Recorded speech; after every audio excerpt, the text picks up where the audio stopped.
In this video, I'm going to talk about the best way that you can use your cardio for your fat loss. Now, here's an important part before I start. Cardio is only one piece of the puzzle. When most people are in a fat loss phase, it's sometimes for health reasons. A lot of time it's because they want to look better. If you're like me, I live in Sydney, I want to look better for the beach. I'm hot! I'm big! If you live in a colder climate, like Ireland, where I'm from, you want to look better in your clothes. Maybe to get the Ibiza for a week in July. That's a different story for another day. But the point I'm trying to make is cardio is only one piece of the puzzle. Cardio only works if you're doing training, you're managing your nutrition, and you're getting enough rest. It's only one piece of the puzzle, so use cardio for your fat loss to complement everything else that you're already doing. The first point I want to make, always do your cardio after your weight training. The reason for this is that you want to save your energy for your gym training, for your weight training, for when you're going to be lifting weights, so you can put as much effort as possible into that session. As I've said in a previous video, the cardio that you're going to choose is something that's going to be very easy for you to do. It's going to cause the least amount of fatigue to the body, so that when you can go in and do these gym sessions, you can try and make as much progress as possible, getting stronger, building your muscular endurance. All things like that are going to help you, yes, burn calories, but also help build a little bit of muscle so you can look and feel a little bit better. I'm like getting the feeling of coming in the gym, I'm getting the feeling of coming at home, I'm getting the feeling of coming. Yes, there are old studies that say doing loads of cardio kills your gains or eats your muscle. Yes, those studies may have proved something to do with that. There's a lot more new and up-to-date studies that you can happily go and research yourself that will prove otherwise. That if you're doing your cardio correctly, it's not going to have that, it's not going to be eating your muscle. It's absolutely ridiculous. So always do your cardio after your gym session. Preferably do it straight after, or maybe leave it till later in the evening. Or if you're going to do it before, make sure you do it in the morning, and then you're going to train in the afternoon or the evening, just so you know that you've got loads of energy. You're going to be able to give a max effort to your weight session that day. The second point I want to make is managing the amount of cardio that you're doing. The last thing you want is your cardio having an impact on the amount of effort that you're able to put into your weight training. The reason being is that the more weight training that you can do when you're initially starting your fat loss journey, is the more muscle that you can build, the more that you're going to increase your metabolic rate. Remember, the more muscle that you can build within the body, the more the body is going to use fat for energy outside of physical activity.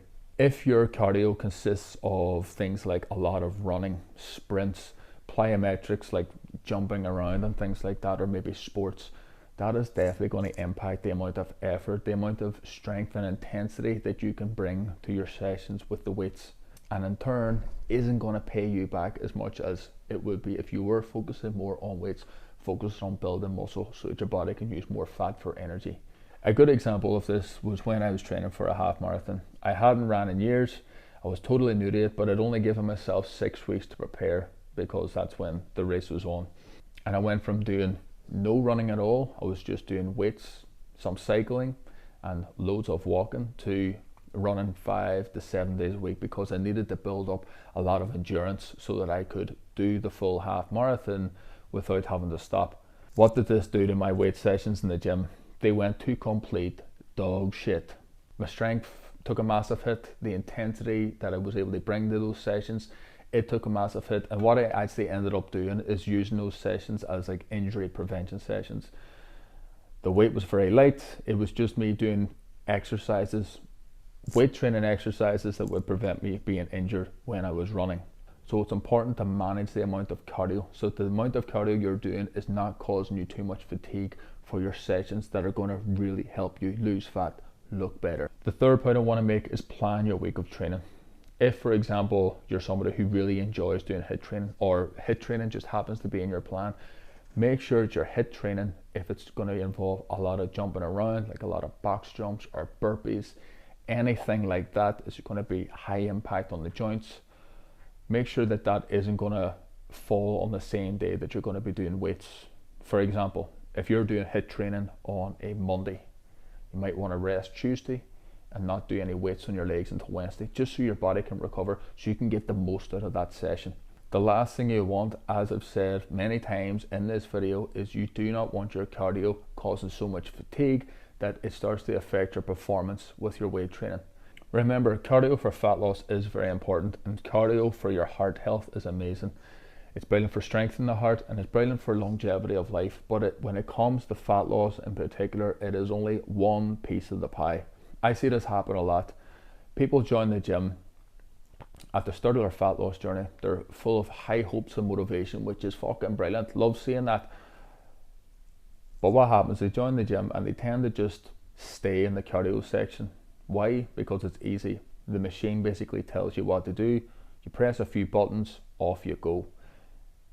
There's less people in there. Well, there tends to be less people in there. There's a lot less moving parts. A lot of people who are overweight, they're fat, they don't really know what they're doing if it's their first time in the gym. They look at the weight section, there's a lot of things going on, a lot of moving parts. They don't know how to do the exercises, or if they do know how to do them, they don't know how to do them correctly, or maybe they're feeling embarrassed because they feel like they're sticking out like a sore thumb because there's so many other different people in the weight section who are already in shape. Or maybe they're feeling self-conscious that, you know, they're feeling out of place, or people are looking at them, no one's looking at you. See anybody who's in great shape, they're too focused on themselves, that's why they look like that. There is many more reasons why people hog the cardio equipment instead of going in and just jumping in the deep end and getting stuck into the weights. I could go on for fucking days about it, but that is the gist of it. Don't know what they're doing, they feel uncomfortable, they feel embarrassed, too many moving parts, and yeah, it can be an intimidating place. Big lumps are allowed to train in the gym as well. Don't demonize the big lumps. Maybe go and talk to them, the guys with big muscles, and they might help you. That's what I did when I first started training, and that's where I got the most, no, it's not where I got the most of the information, but it helped get me started in losing fat, losing the man tits that I had when I was a young pup. To summarize, do your cardio after you've done weights. Manage the amount of cardio that you're doing. Finally, plan it. Plan. The better plan you can have, the better success you're going to have with your fat loss. If you're enjoying the content, please subscribe, and I'll see you in the next one.